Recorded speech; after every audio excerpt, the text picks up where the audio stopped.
need a 2x4 island. We're 2 miles wide, 4 miles long. How many people live in Key West? Well, I would say about 25,000. But that population easily gets much larger during the winter months when the so-called snowbirds arrive from colder areas. So far, we haven't seen temperatures lower than 41. We haven't seen snow yet. Average temperature year-round is about 75 degrees.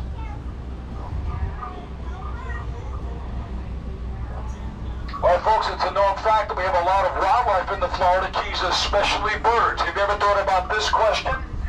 Why do seagulls fly over the sea? Well, if they flew over the bay, they would be bagels. That's right. I promise you we're going to give you history.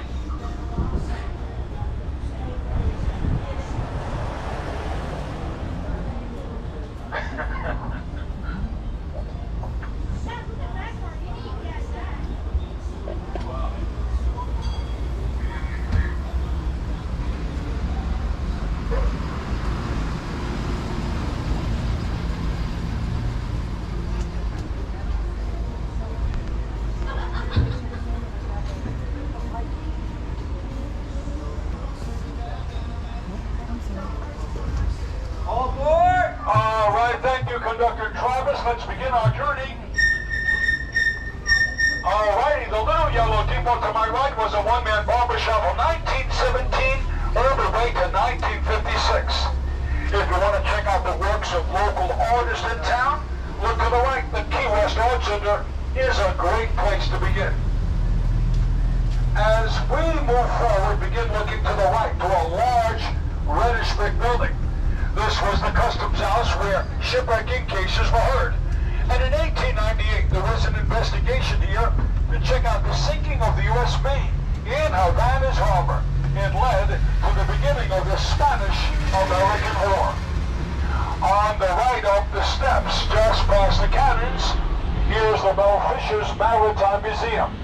1622, the ship Etosha sank 30 miles west of Key West. And in 1985, Bell Fisher and his crew discovered that sunken ship, pulling up more than $400 million worth of gold, silver, and precious gems. Much of them are on display for your view. And on the right, over the fence, the original home of the Navy. But today, these are the grounds of the Truman Little White House. Many U.S. presidents have come here. President Harry S. Truman, he had 11 working vacations here in town. Take a look at the large green gates on the right. These are the presidential gates.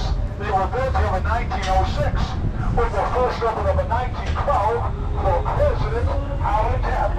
So let's hear it for our presidents.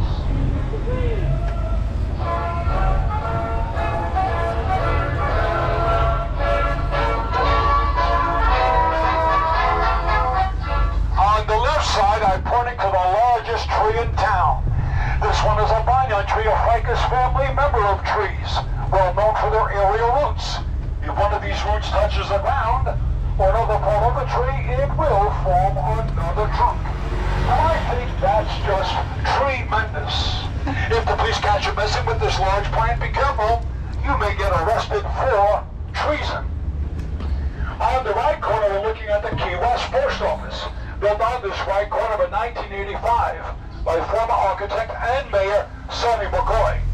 When Mr. McCoy built the post office, he copied the design of forts here in Key West. Later in the tour, I'll refer to one of those forts. Straight ahead at this intersection, the corner of Whited and Fleming, we're going to see the beginning of Highway number 1. Highway number 1 runs all the way up as far north as Fort Kent in Maine on the Canadian border. And on this right corner, I'll point to the sign telling us indeed it is the beginning of Highway 1. And on the right corner, we'll get a look at the green and white mile marker zero sign. The most photographed sign in Key West, and it's also the most stolen sign in Key West. The area to my right, this is Jackson Square. After the first military guard deployed into Jackson, he became the President of the United States. We're traveling down Whitehead Street, a street named after a gentleman who arrived in Key West in the year 1818 by accident. What do I mean by accident? Whitehead survived the shipwreck. 6 stepped ashore and made a decision to live here the rest of his life. And he did become an early co-owner of this great city. Of course, we're in Key West, but the original name of the city and the surrounding area was not Key West. Spanish explorers came discovering burial grounds of Indians that came before them. They began to call the city and the area Cayo Hueso. Cayo, the Spanish word for small island, Hueso, bones. In essence, little island of bones. Later explorers came hearing these two words, Cayo and Hueso. They got a bit confused, thinking Cayo is key, thinking Hueso is west. As mistaken as they were, the name Key West began to surface and stood with us ever since.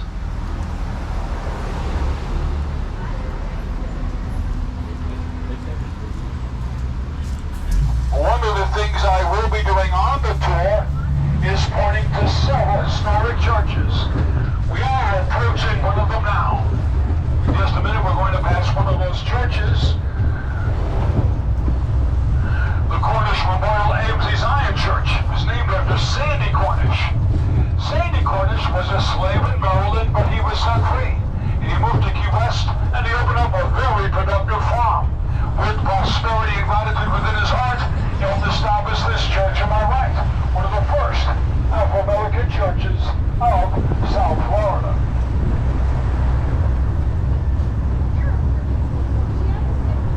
On the next right corner, I'll point to the Bahama Village Market. Check out the archway on the right corner. If you take a look, you'll notice that the upper portion of the archway is made of bicycle parts. I guess you can call this recycling.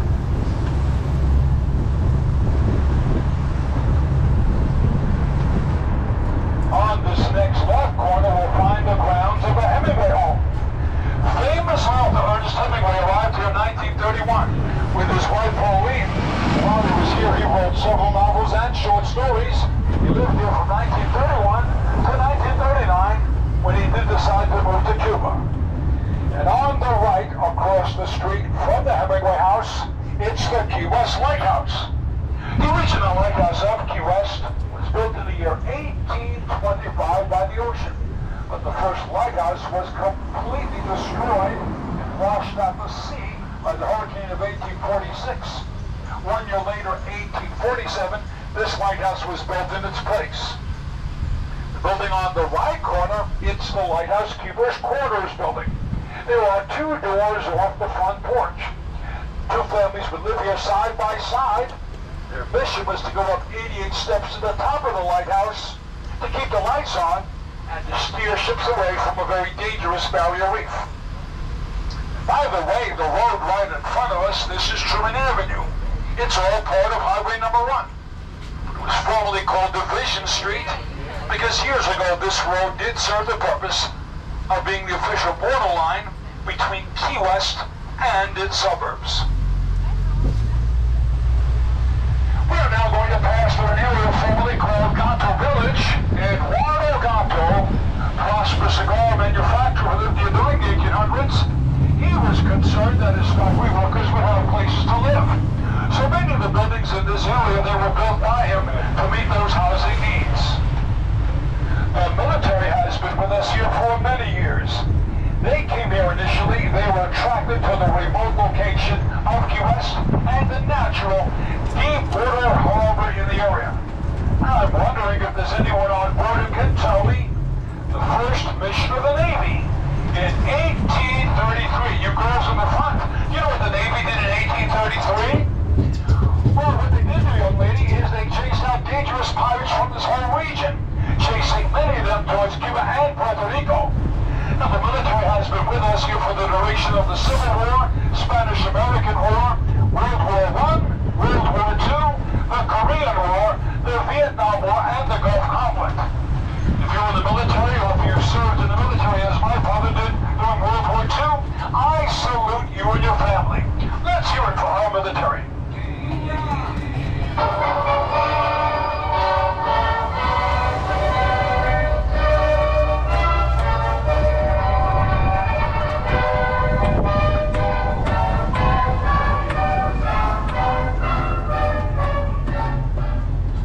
Straight ahead, we'll get a good look at a large buoy. I'll mind you, monument built here in 1983, telling us that we are 90 miles from Cuba. This is the southernmost point.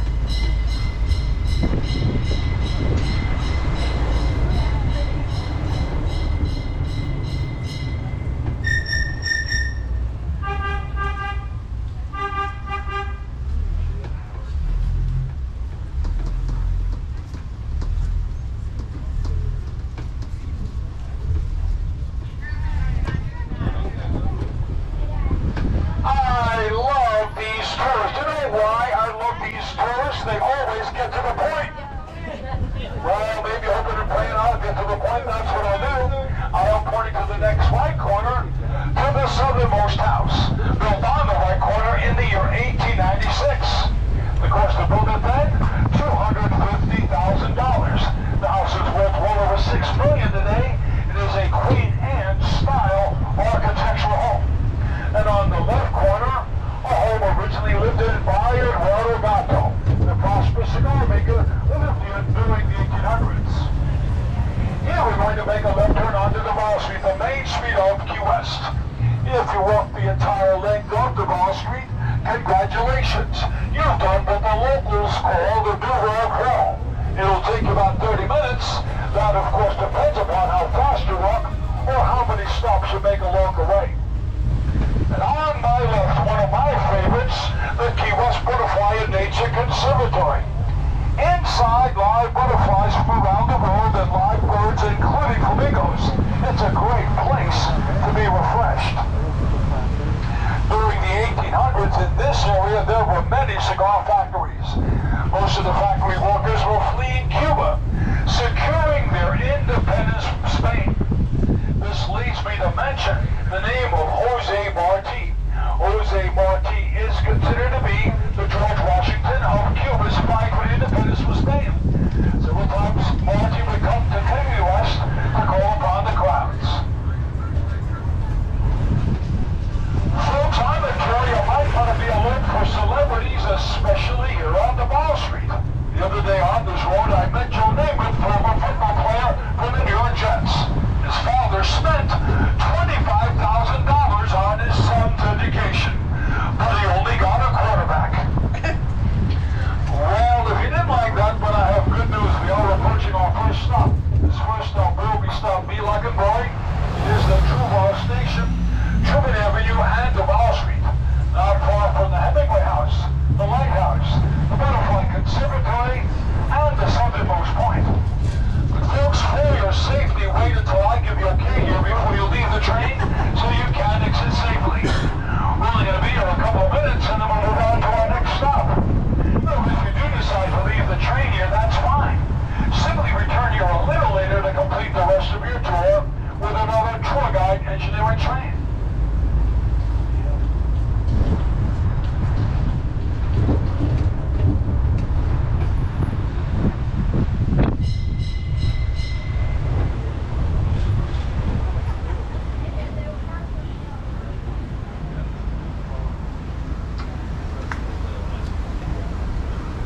Well, someone the other day asked me what did I do before I became a tour guide.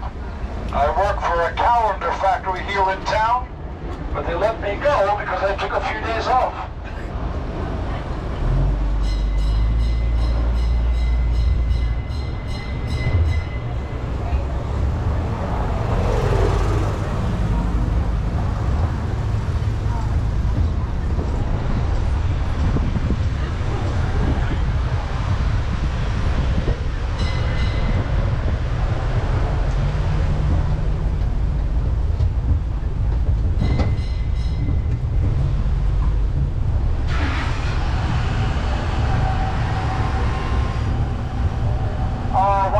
Safe to leave the train, anyone leaving? And again, I underscore, we're only going to be here a few minutes to allow you off the train or want us to reboard our train. Thank you, Vanessa. All right, well, I hope you're not really bored on this tour. Anyway. All righty. During the 1800s, Key West faced several challenges. Hey, how's those Yankees? 62, how do you like that? Not bad at all. All right. Well, I was about to tell you that we had a number of challenges here during the 1800s, the main challenge that most people are aware of is that Civil War. But another problem that was quite taxing on the city was the yellow fever epidemic. No one had a clue as to the cause of yellow fever, not until the early 1900s when they did discover that it was being caused by the bite of a mosquito. But there was a doctor in town at the time, Dr. H. Porter. Dr. Porter believed that yellow fever was being caused by unclean conditions of the city. Dr. Porter led a campaign, take your time folks, and he led that campaign to help reduce the impact of the ailment, but still many people became ill. One of the good things that did take place, the city came together. Military, politicians, businessmen, church, they were all working together to reduce the suffering. In just a couple of minutes, we're going to see one church that made a big difference, and we'll see what they did at the time. If you're new to Key West, perhaps before leaving out, you may want to try a slice of key lime pie. Another thing you may want to try, how about that Cuban coffee? Well, 5.5 years ago when I moved here from New York, I tried Cuban coffee at 4:30 in the afternoon. That night I didn't sleep a wink. I still enjoy Cuban coffee, but I assure you, I don't have it after 12 noon anymore.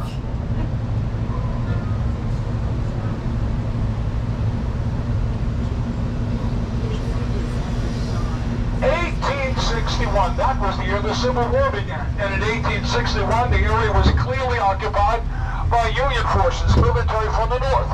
They were encamped about 2 miles down the road in this direction. When the Civil War did break out, the Union forces, they marched on this road and headed to about a mile behind us to secure our largest fort, Fort Zachary Taylor. It's a known fact that the Florida Keys are a great place to see stars at night. Space Magazine reviewed an area north of us. Big Pine Key called it one of the best places in the nation to see stars. Last August, my son and I, we camped out at the Honda State Park. And we woke up at 3 o'clock in the morning. What were we doing at 3 o'clock in the morning? My son, I, and a large crowd there were waking up to the peak hour to check out the constellation Perseus, where the Perseid meteor showers were emanating from. It was a fantastic meteor shower. On the right, here on the grounds of the church, St. Mary's Star of the Sea. And I'm pointing to a building on the right side, which was a convent for the nuns. They transformed this building into a hospital for yellow fever victims. The same building was later utilized as a hospital to treat wounded soldiers during the Spanish-American War. Another contribution of the church can be seen by looking toward the right and toward the back of the church. Here I'll point to a small prayer grotto built here in 1923. Yes, that was our car back there. She began to pray against any more deadly, devastating hurricanes. You can call it luck, coincidence, or divine intervention, but since 1923, we haven't seen any more deadly, devastating hurricanes, at least here in Key West. You're riding on Conch Train number 109. Conch trains began in 1958. That was 3 years after I was born, 2 years before my first arrival in Key West. In 1958, Mr. and Mrs. Kroll, the owners of the Key West Aquarium, they were concerned that their guests at the aquarium would have access to other points of interest. So they started a touring business, and they used a train as a means of transportation. Why did they use a train? It coincided with the theme of Henry Flagler's arrival with this overseas railway. Since their retirement, Mr. and Mrs. Kroll, they traveled around the United States and around Western Europe, running into many satisfied passengers. Since that time, we've been known as the world-famous Conch Train. On the next right corner, I'll point to the original home of Firehouse number 3, built on this right corner in 1907. But the fire department of Old Town Key West, it actually began during the 1850s. Well, today, the building on the right corner, this is the Key West Firehouse Museum.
with the same railway.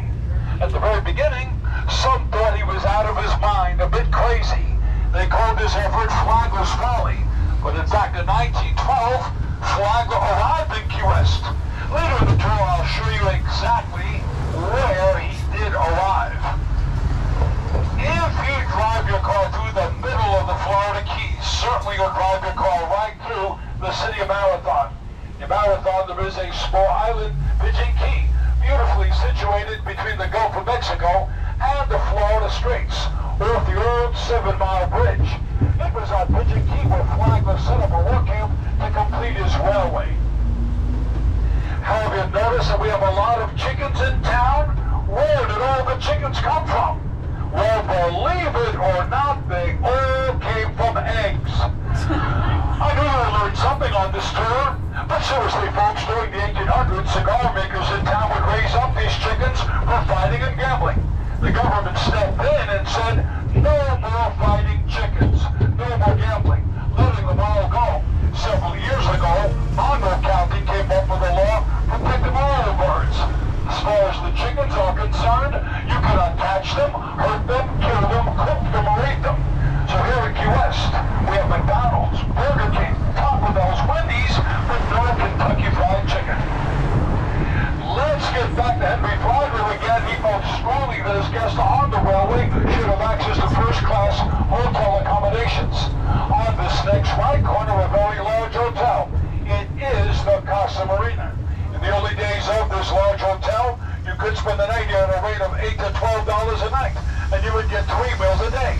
And on the roof of the Casa Marina, there was a system of gutters leading to a basement cistern, which could hold 750,000 gallons of rainwater. But what if it didn't rain? Well, that was no problem. More trains were called upon to bring drinking water for everyone. Folks, normally on the tour we would drive to the end of the road and pass beach, Hicks Memorial Beach. But unfortunately, because of the recent hurricane, that beach was torn apart severely. So the police and the sheriff's department have requested that we not venture in that area for safety reasons.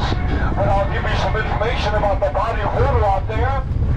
Many people assume it's the Atlantic Ocean. Not quite. These are the Florida Straits. They extend from Fort Myers and reach for about 70 miles west of Key West. And 7 miles out to sea there is a barrier reef. No other one like it in the United States. The barrier reef in this region slows down the flow of water.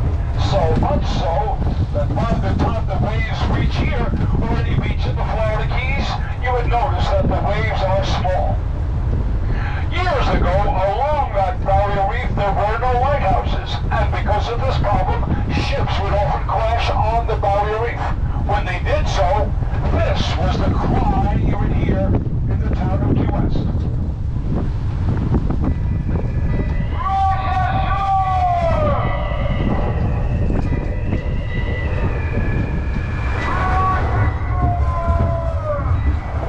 That was the cry, wreck ashore! And every able-bodied man would get in his boat and head to the reef.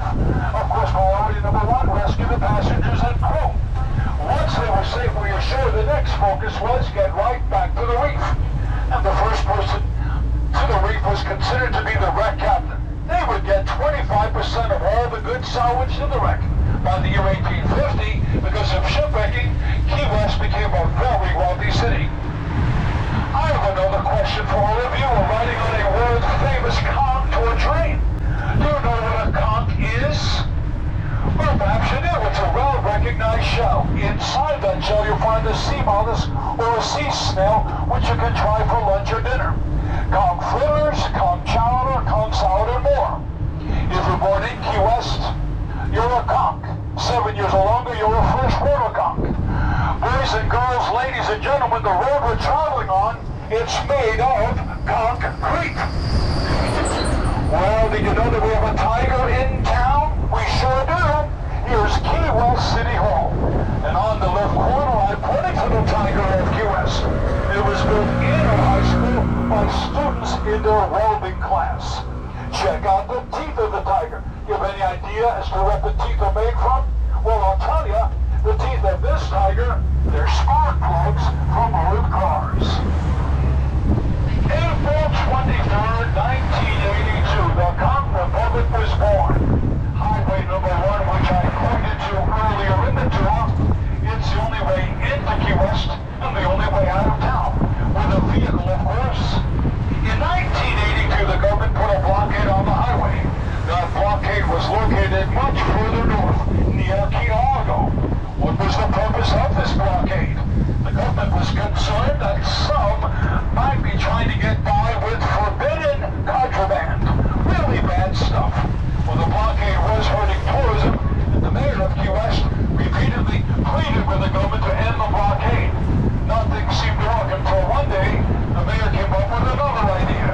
He said, let's secede or pull out of the United States and declare war on the USA. That's exactly what he and his followers did. They marched out to the naval yard, they seceded or pulled out of the United States, declared war on the USA, and they appealed for foreign aid. They never received any money, but the blockade came to an end, and tourism was restored. Of course, Key West returned to the USA, but they kept their identity as members of the Conch Republic with a motto, we seceded where others failed. Now again, we're looking at Truman Avenue. If you make the right turn here onto Truman Avenue, and if you go several blocks to the right, down there you'll cross Eisenhower Drive. You fish a borderline between Newtown, Key West, and Old Town, Key West. Our tour, of course, is in Old Town.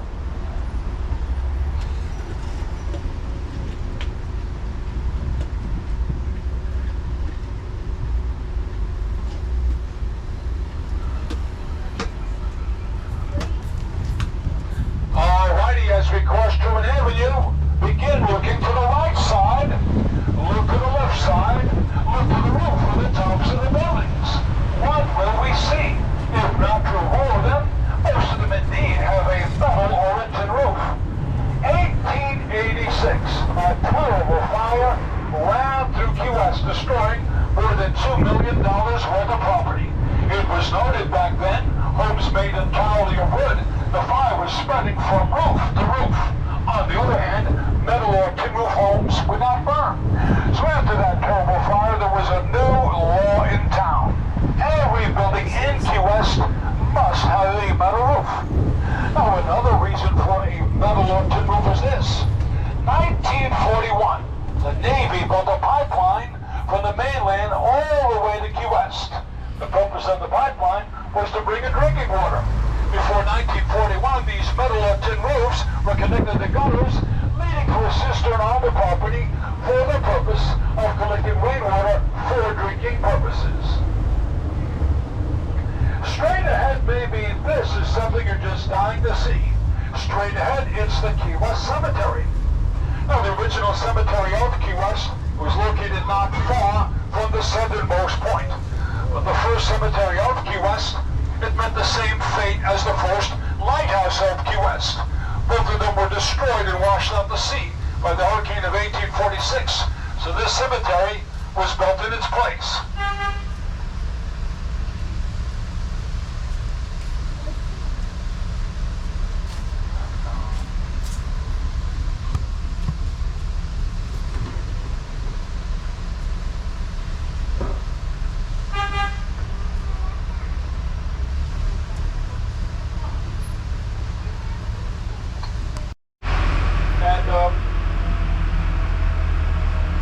Look to the left, you will notice that the tombs here, many of them they are above the ground. Here in Key West, we really don't have much deep soil or on a rock-solid coral bed. That's why the tombs are like this. Now, recently I did go on a walking tour of the cemetery. I hate to admit it, but I got lost. It was a grave situation. Well, if you go to the other side of the cemetery, the folks in the office will gladly lead you on a walking tour, or to help you identify grave sites of famous people that died and were buried here. Up ahead, I'm going to make a left turn. We are entering a small quiet zone. I'll have to be quiet for a couple of minutes. On the other hand, you're free to speak as much as you like. But once I do make the left turn here, I will identify for you the former home of a town baker. We're going to recognize recognize the house because around the home, we're going to see an army of gingerbread men. How many gingerbread men will we see? 161. Let's take a look. The home will be seen on the left side of the road once I do complete making my left turn here.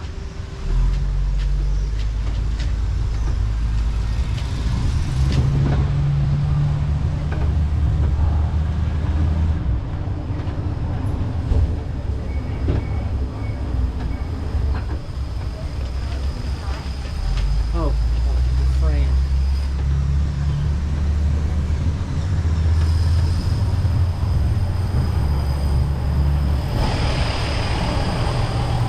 I did mention earlier by 1850 Key West became a rich city because of the business of shipwrecking here in town. Well, the 1930s arrived and with it the Great Depression, and Key West became like the rest of the United States, very poor. So what was to be done? The idea was to spruce up the town, make it beautiful, and invite guests from everywhere. But again, I allude to that hurricane of 1835. The hurricane struck the Florida Keys, and getting back to Key West was difficult. So the overseas railway was replaced with the overseas highway 3 years later.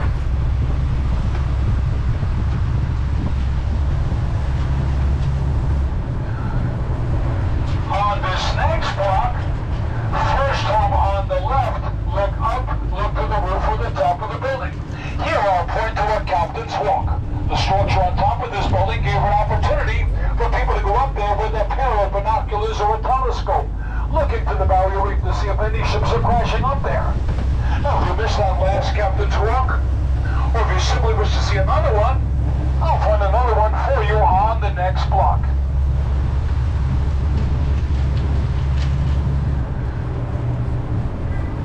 Begin looking to the left, over the white picket fence into the clearing. Here I'll point to another captain's walk.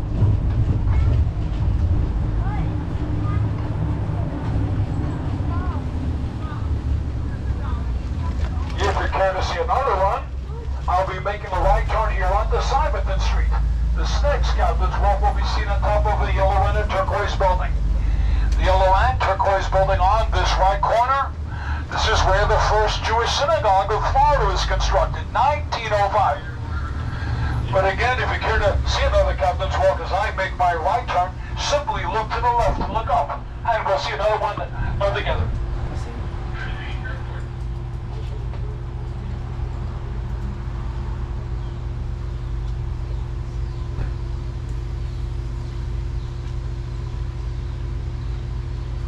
On my left, up above, indeed, here I'll point to another captain's walk.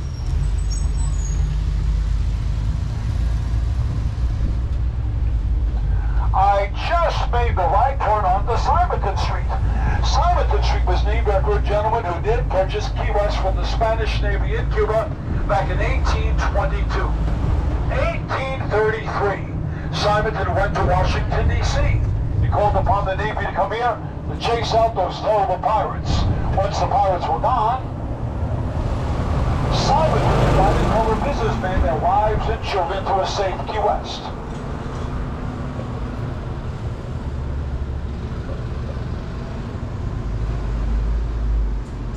On this next spot, we'll come across another well-known historic church.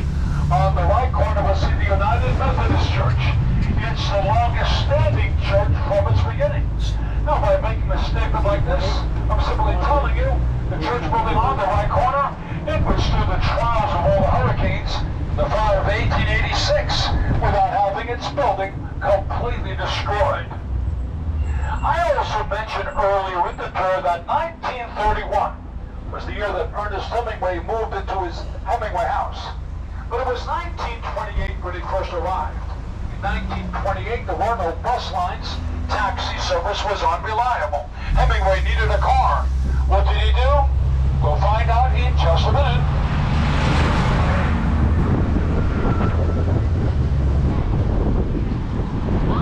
Well, we are going to pass a bound building on the left side. The first floor of this bound building is where you would have found a Ford car dealership. Here, Hemingway ordered his car, but the car was late. So he and his wife Pauline waited several months on the second floor, the small inn, the Casa Antigua, waiting for the arrival of the car.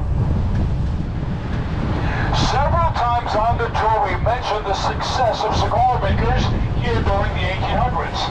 I think we can safely say that without a sufficient supply of tobacco, well, the cigar manufacturers, their business would have gone up in smoke. Take note of the brick building on the right corner. During the 1800s, this is where Mr. William Curry and his family set up a tobacco warehouse. They imported tobacco from Cuba and other places worked well with the cigar makers. But today, this brick building, it is the Hemingway Rum Distillery. In 1903, Coca-Cola moved to Key West, and on this next block, they set up their own bottling court. But like everyone else in the early days, they were at the mercy of rainfall. If it didn't rain, they could not fill their cisterns with water. And if that was the problem, what did they do? Well, they hoped to trade for more rain, so they could borrow one more bottle of Coke. The yellow and green building on the right, this is where Coca-Cola began here in Key West.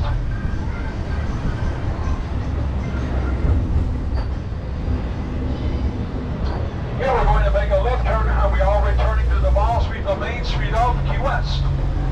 The Mall Street, the main street of Key West, was named after the first civilian governor of Florida, William Polk the Mall. In many people's minds, the Mall Street is all about bars. There are many bars on the Mall Street, but there's a lot more going on beside the bars. Restaurants, gift shops, jewelry stores, museums, and more. Well, in just a few, I'll point to the most famous bar of all. Someone once called the Mall Street the longest road in the world because it does extend from one sea to the other. To our right, of course, is that Gulf of Mexico. If you make the left turn here and reach the other end of the mall, well, you'll end up in the Florida Straits. The most famous bar of all in Key West and here on the Mall Street is Sloppy Joe's Bar and Grill, where Ernest Hemingway, famous author, did spend much of his free time with fishing partner and friend Joe Russell. Sloppy Joe's is located up ahead on the left corner. But as we cross Green Street before us, I'll point to the original home of Sloppy Joe's.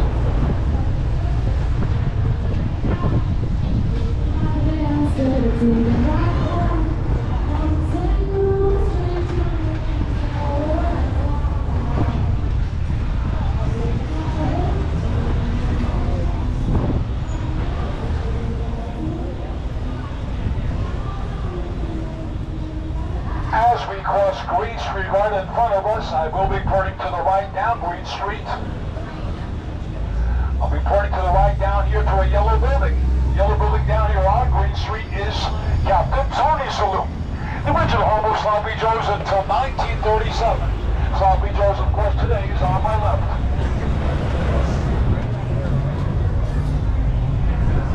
A few times on the tour we mentioned Henry Flagler.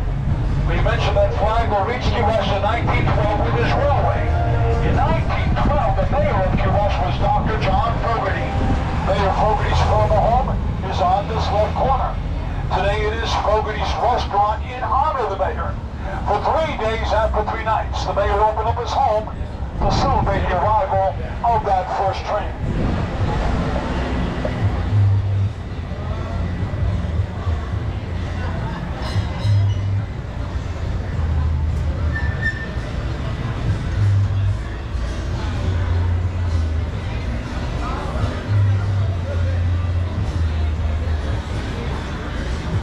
On this next spot, we're going to come across the oldest house here in Key West.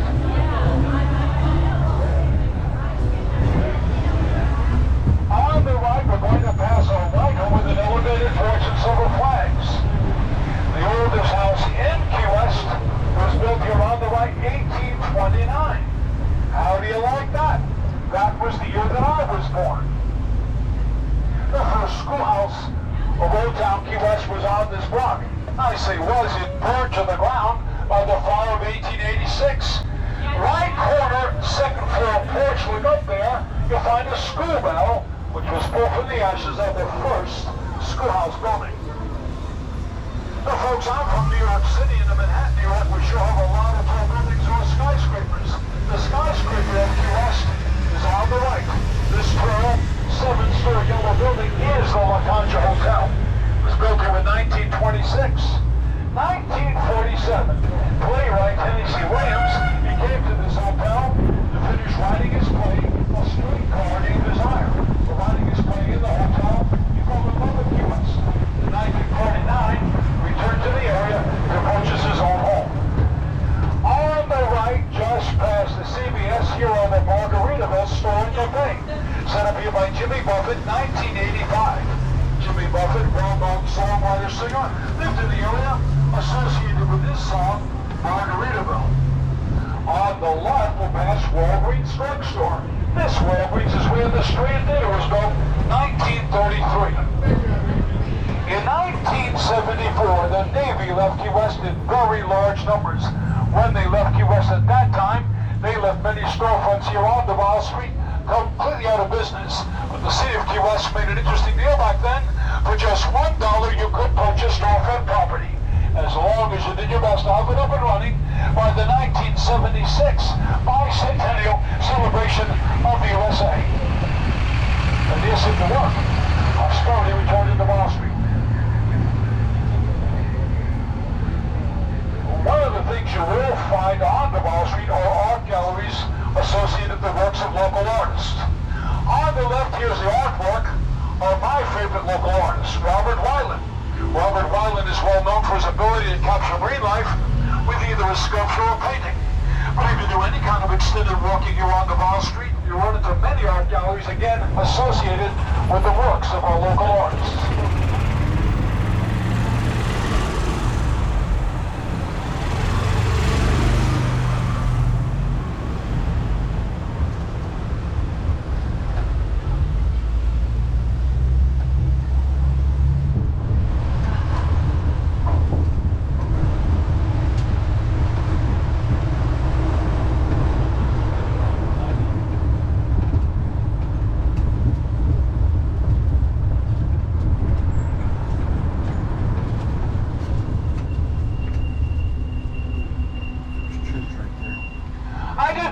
Earlier in the tour that the largest fort in Key West is Fort Zachary Taylor.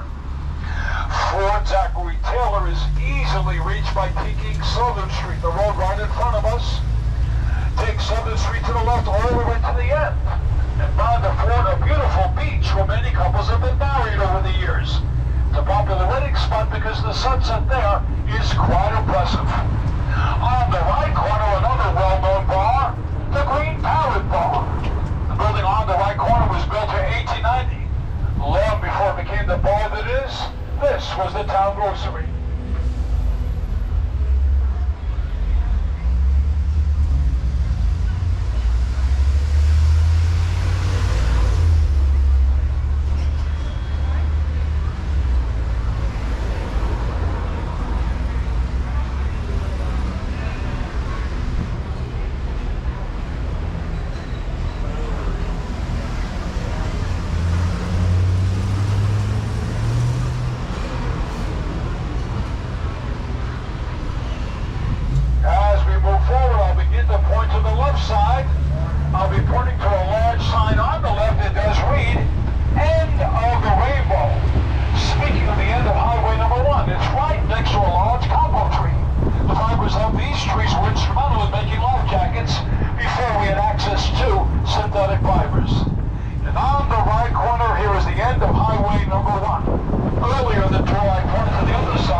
Of 19th century homes anywhere in the world. People often ask me, how do you locate such a building? Well, not at this corner, but at the next intersection over. I'll point to one building for you as an example.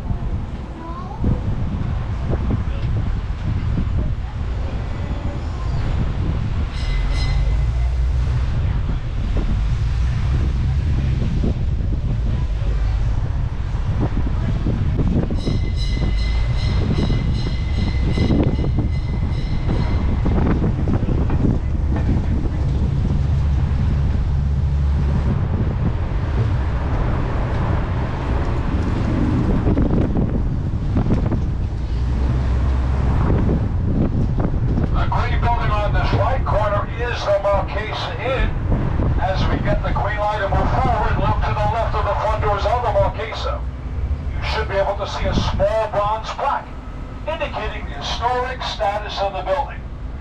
Timothy Dalton, who starred in the James Bond movie License to Kill, filmed right here in Key West, he spent 4 nights here in the Marquesa Inn.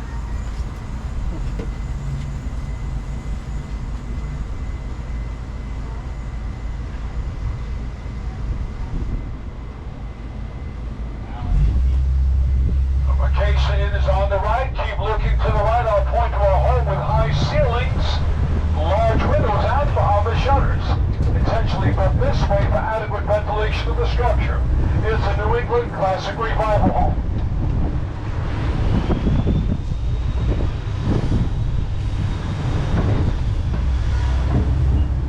The big building on the right side, the Monroe County Library.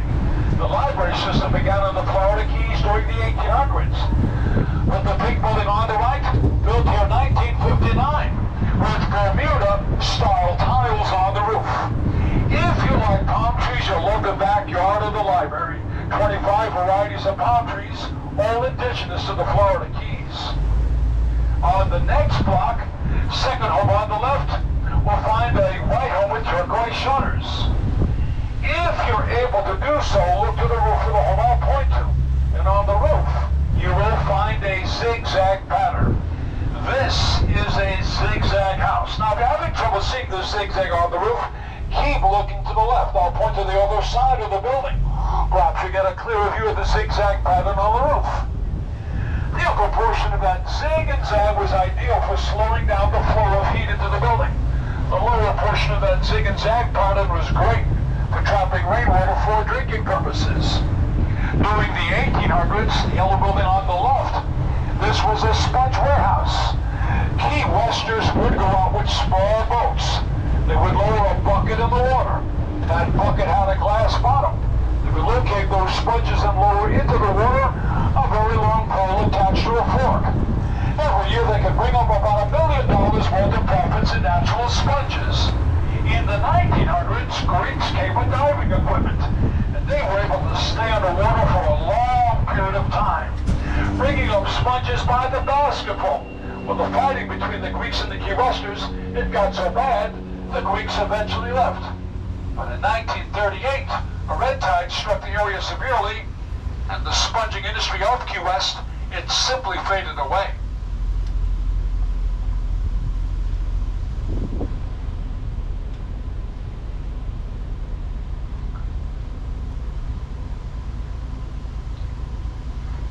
Alrighty, I'll have another question for you. As I make my left turn, we're approaching a very interesting home. I'll slow down the train and point to the home I'm referring to and give you my question.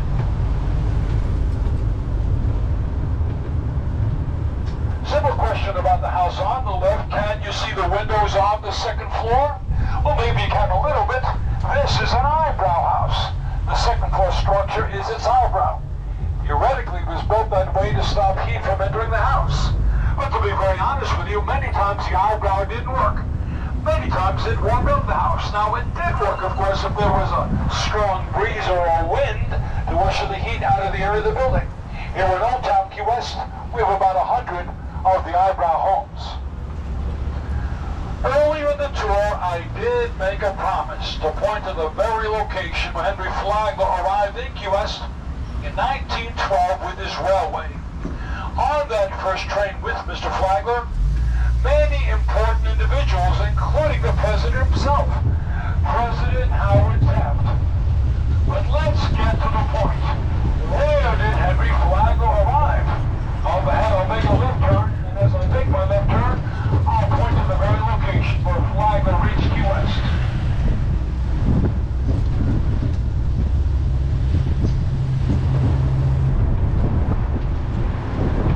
Look to the right corner. Here I point to a large statue of Henry Flagler and a monument celebrating his arrival. This is where Flagler reached Key West in 1912 with his railway. Our next stop and our next to last stop is down here on the right. This is stop D-Lock and Dog. This is the Flagler Station seaport area. And to my right, I'll pull up alongside of our museum, Sails to Rails. It's all about Flagler's railway. From here, we'll proceed to end the tour at Mallory Square. But as I've been sharing with you all along, please wait till I give you okay here before you leave the train. Now, folks, if you're going to leave the train here, a couple of things for your safety. Wait until I give you okay. And the second thing is, folks, please exit on the right side of the train only for your safety. If you're leaving the train here, exit on the right side of the train only. Cut me off, dog. All right, folks, it is safe to leave the train. Anyone leaving? Anyone leaving? Yes. Take your time and be safe. IGHT. This word bite simply means bay by the coast, an area of water surrounded by land. The body of water here, of course, is that Gulf of Mexico. On the right, we'll pass the largest postcard in town. This is a great place to take a selfie or a group shot and send that photo to wherever your friends and family may be. And on the right, we're also passing the Key West Brewery. This is where they make beer in town. But look what's on the wall of the brewery. It is the work of my favorite local artist, Robert Wyman's fish, whales, sharks, dolphins, stingrays can all be seen here. If you drive your car through the Florida Keys, Marathon, or Key Largo, then you'll come across a similar work of his art on a much smaller scale.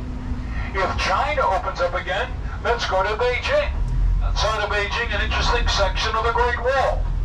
Now, why do I mention this? Because in 1988, Robert Wiley, who I did just mention, was hired by Olympics committees in China to open up several events with his artwork near that Great Wall.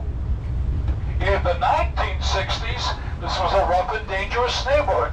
Look to the left corner. The first floor was the home of the Red Doors Bar and Grill. The bartender at that time, he would have asked you just one question. Do you have a weapon? If the answer was no, he would have given you one. Well, let's get back to Jimmy Buffett again, songwriter, singer, lived in the area, associated with this song, Margaritaville. Well, another well-known song he did write and sing is Caroline Street. For your information, we're now driving down Caroline Street.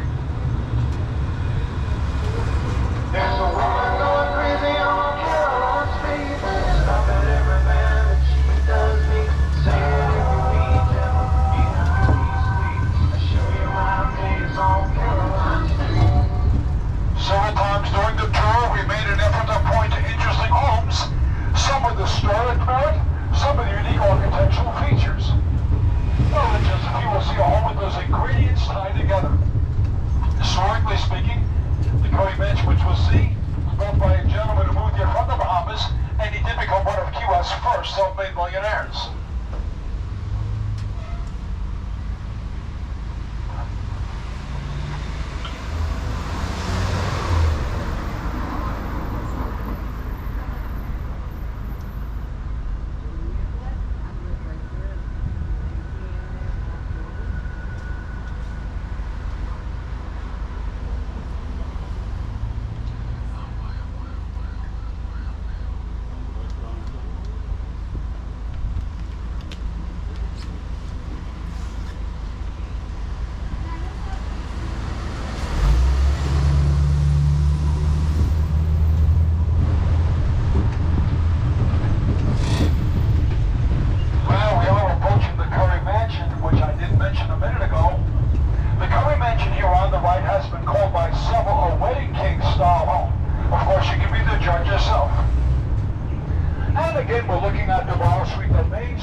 the White House, of course, the Truman Little White House of Old Town Key West.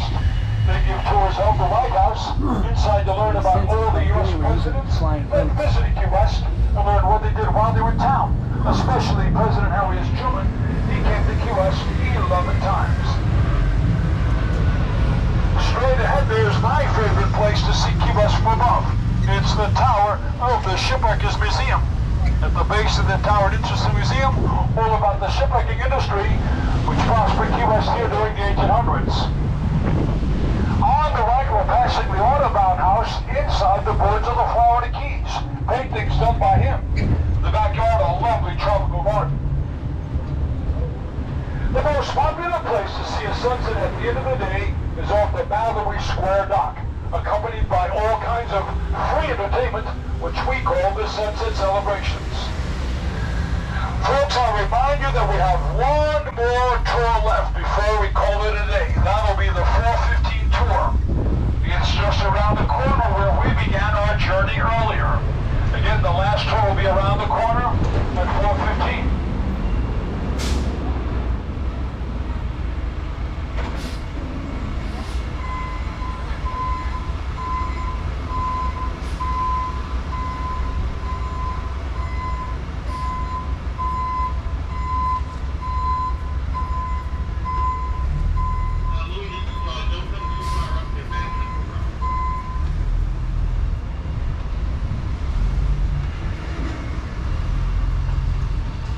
As we move toward the end of the tour, we're also playing that well-known song by Jimmy Buffett, Margaritaville.